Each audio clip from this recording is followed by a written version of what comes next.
Soul Sold Separately by Freddie Gibbs. Ching.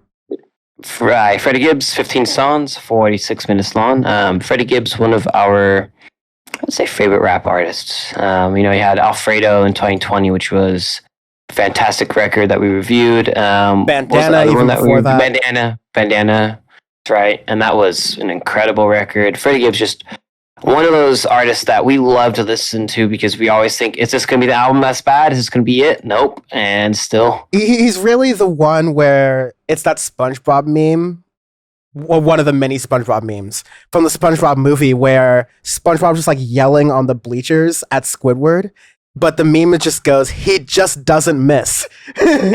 You're just yelling, you're just expecting for him to miss and he doesn't. I'm even thinking of Piñata, that album from 2014. Just nonstop. Definitely one of the underground, I think my favorites of the quote unquote underground. This is his first album with Warner, so to speak. But yeah, I think this is not only a great Freddie Gibbs album, but like he is on an upward trajectory still. I'm 100%. I don't feel anymore that like Alfredo or Piñata or Bandana are bad albums. I never felt that, by the way, just to be clear. But like, it's not that Soul Sold Separately makes me feel like those are worse albums. I don't even feel that Soul Sold Separately is like his best album. But I feel that all of this stuff is an improvement. It might take me more time to feel this is his best album. I honestly feel like I love Freddie Gibbs songs from all of his records so much that I can't pick a best album, so to speak. Maybe Bandana, but That's how I figured. But I think you have a lot of songs on here matched with some relatively modern production that makes me overall enjoy the project.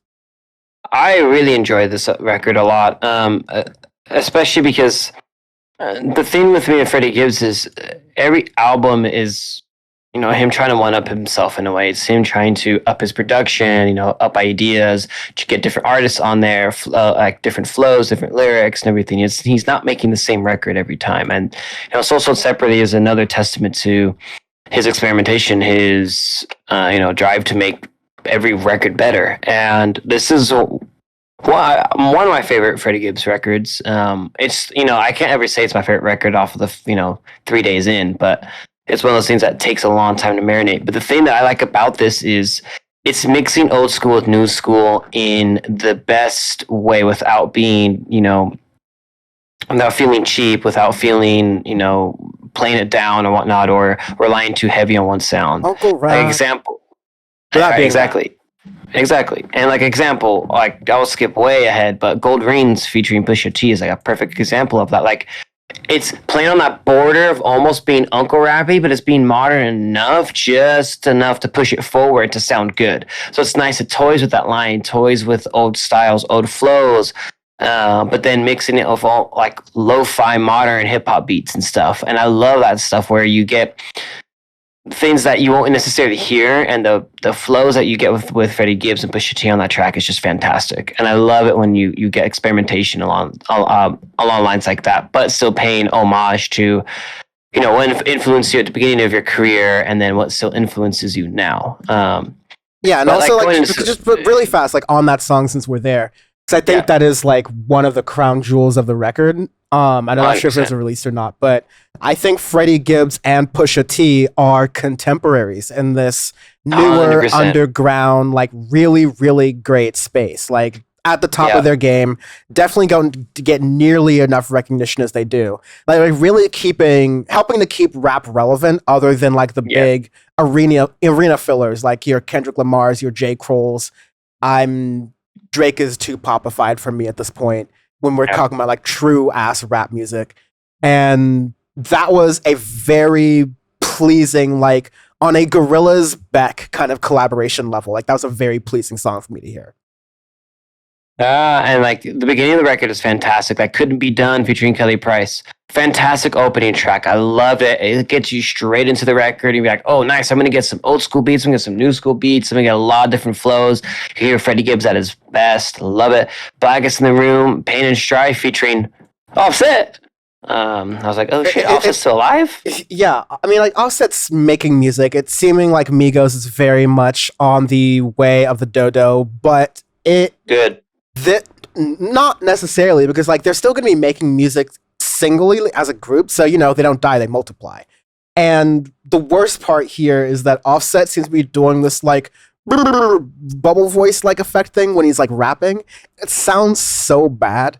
Like it really sounds like he's playing with his kids in a bubble bath and just like making noises like in the water or whatever, like playing those like dumb games. Like I don't know. Like the mixing on it, the vocals just sound bad, and not just like an Amigos way where like you sometimes get bird noises randomly. It just doesn't sound good.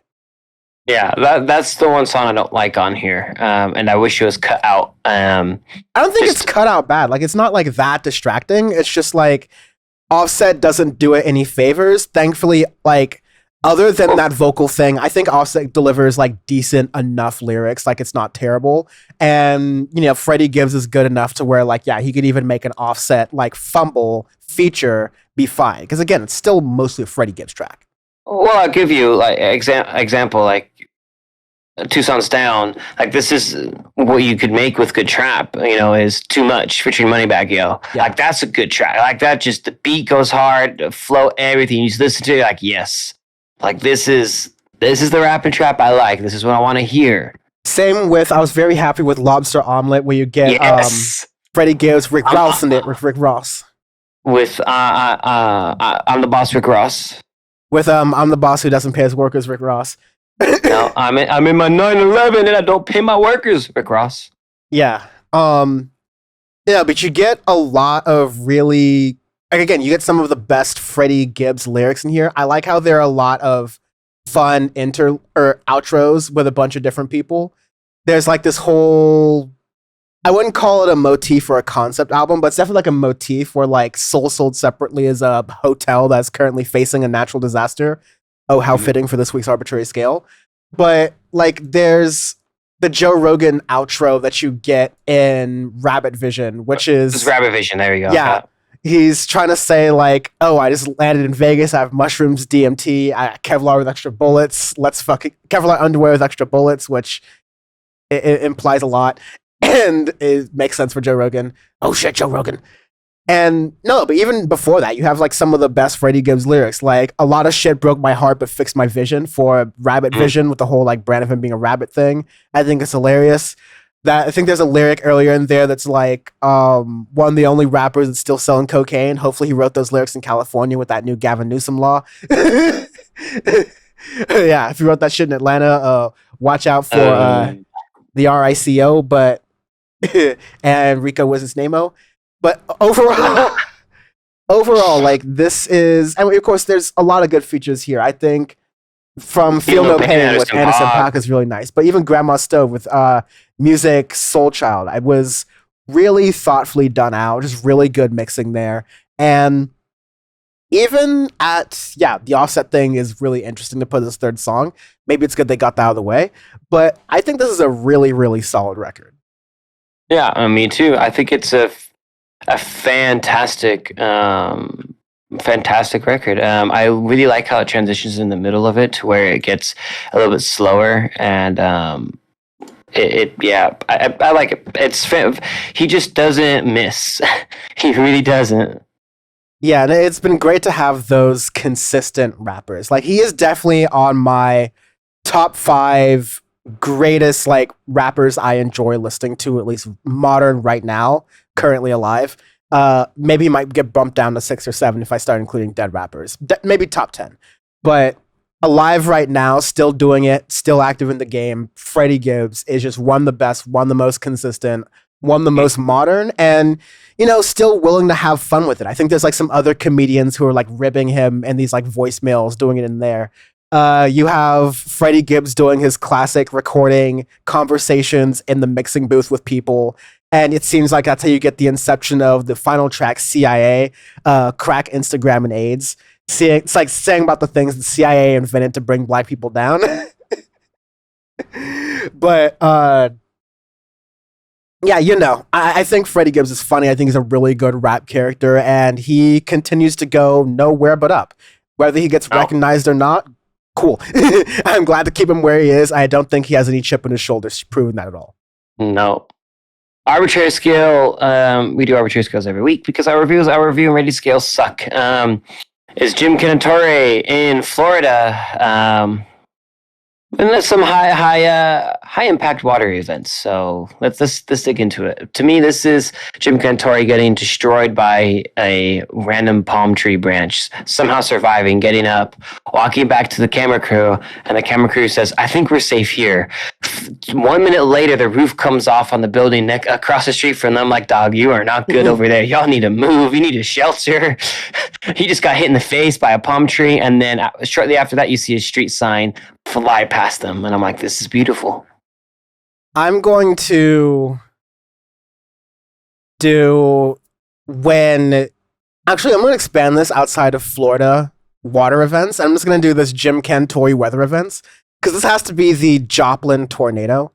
Back when he was covering that. Yes. Yeah, the one in Joplin, Missouri. Yeah. That damage was crazy. It just that one just freaked him out. And people really hated him after that too. Just because he was there, because we were like, oh God, he's here. I guess our life is just over. Our property values have gone down because Jim Cantori did a weather report here.